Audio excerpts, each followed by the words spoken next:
Please join me in giving a big UCLA Extension welcome to our inaugural Icons of LA Award recipient, Mr. Stan Lee.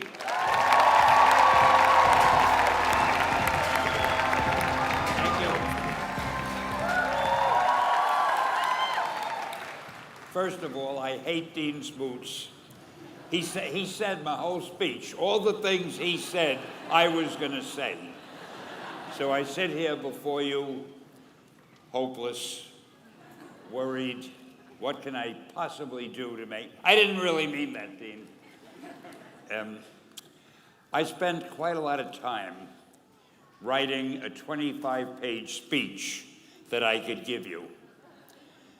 And as I looked at it, I said, would I want to hear this speech? So I tore it up.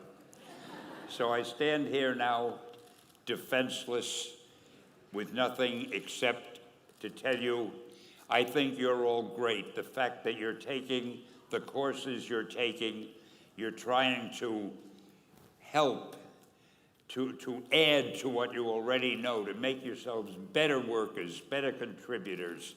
And I think that's great. I think also that I'm not going to make a long speech, but I'm going to tell you, I was told to say an anecdote.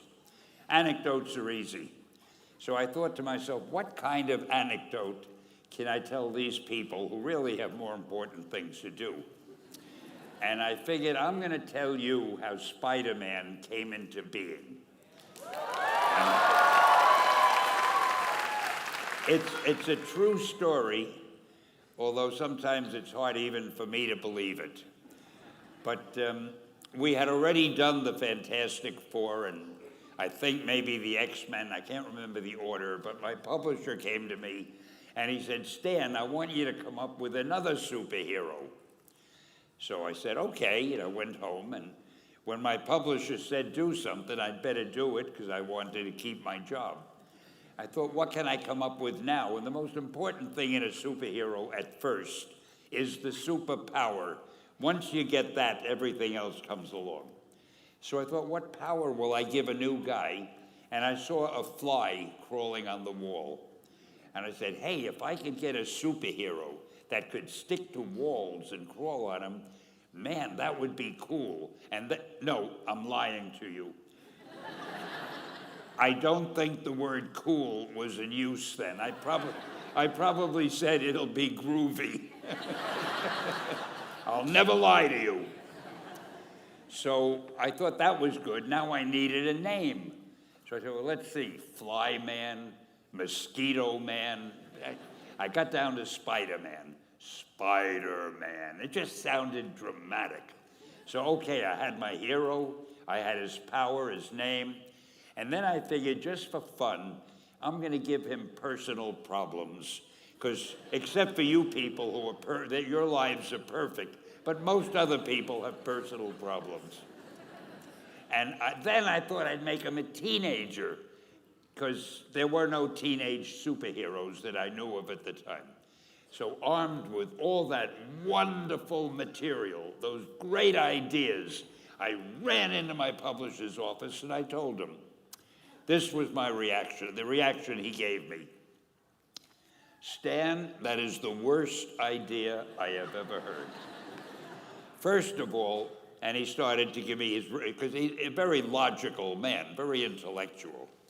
First of all, people hate spiders, so you can't call a hero Spider-Man.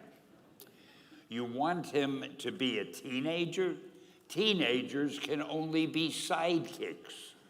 And you want him to have personal problems?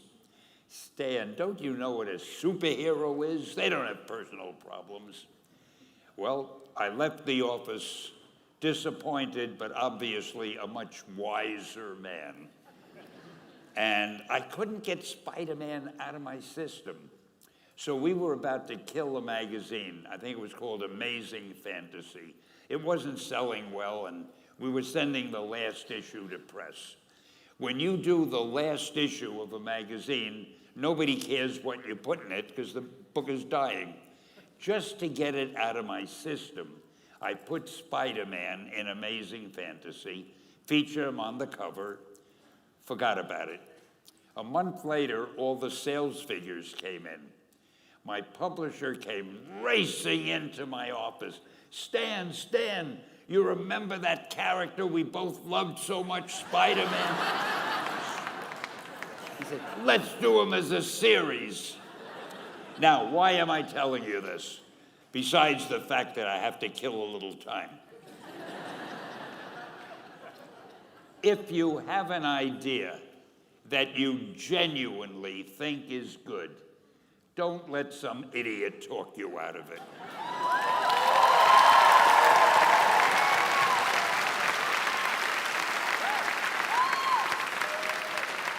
Now, that doesn't mean that every wild notion you come up with is going to be genius, but if there is something that you feel is good, something you want to do, something that means something to you, try to do it. Because I think you can only do your best work if you're doing what you want to do, and if you're doing it the way you think it should be done, and if you can take pride in it after you've done it, no matter what it is. If you can look at it and say, I did that, and I think it's pretty damn good. That's a great feeling. So don't let idiots talk you out of something that you think is good. By the same token, that doesn't mean every single thing you think is good is going to win a prize. Got to have a little judgment there. I've had other things that I thought were good that didn't work, but I'll save that for the next award you give me. I'll need something to tell you about. And I want to say, I cannot tell you how much I appreciate this award. And this college has meant a lot to me. I have spoken here many times over the years. It's one of the great institutes of learning. And to get this award, the Icon Award, I am truly touched. So I want to thank the staff and whoever it is that gave it to me. And I want to wish all of you the best luck in the world. Just do your thing. Do it as well as you. That's the important thing. Don't shirk. Whatever you do, give it your best shot. You'll be glad you did. Excelsior! Thank you. Thank you.